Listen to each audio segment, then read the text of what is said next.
Ethan never believed in destiny until he met Anya. He was a photographer from California, traveling through India to capture street life for a magazine feature. She was a literature student in Delhi, volunteering as a guide for visiting artists. When their worlds collided one humid afternoon near Connaught Place, neither of them knew their lives were about to change forever. He had a camera slung over his shoulder and a map in his hand, clearly lost. She noticed him struggling with directions and offered help with a polite smile. "You're standing right where you need to be," she said, teasing lightly. Her accent caught his attention, warm, lyrical, and he couldn't help but smile back. That day, she showed him around the city. They walked through crowded bazaars, shared a plate of spicy street food, and laughed over his poor attempt at pronouncing Golgappa. He was fascinated by her ease with strangers, her ability to find beauty in chaos.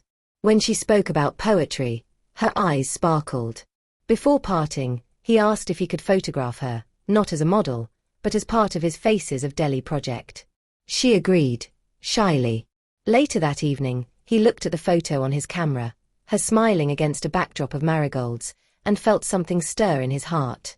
The next few days, they kept meeting. Sometimes for tea, sometimes for long walks by India Gate at night. Ethan started writing about her in his travel journal, the girl who makes Delhi feel like home. Anya felt something, too, but she reminded herself this was temporary. He would leave soon. And he did. A few weeks later, his flight back to San Francisco took off, but he carried her voice in his heart like a soft echo. They kept in touch, late-night calls, messages across time zones, and shared photos of sunsets from different continents. Months turned into a year. Their connection deepened. When Ethan got a chance to return to India for a new project, he didn't hesitate. He told his editor, "I just need to be there." When he arrived, Anya was waiting at the same cafe they first met.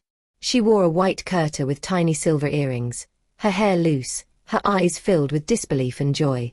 They didn't speak for a moment, just smiled, hearts racing. But love wasn't easy.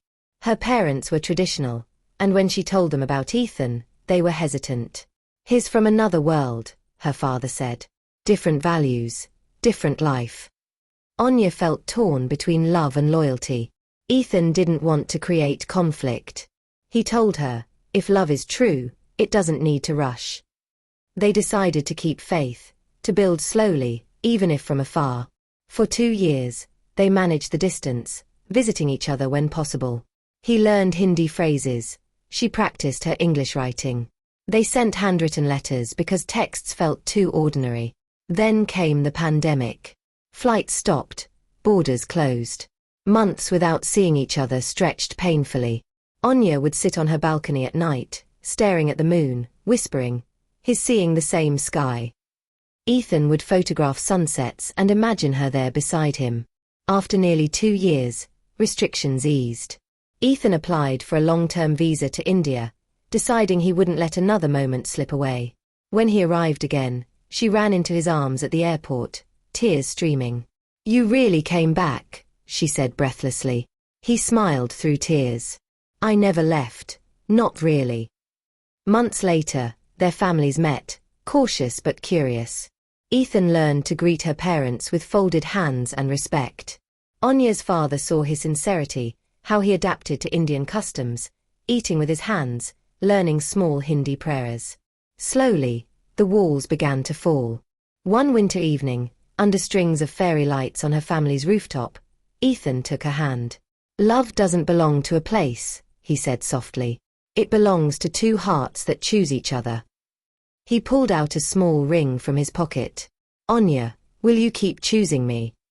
Tears rolled down her cheeks as she nodded.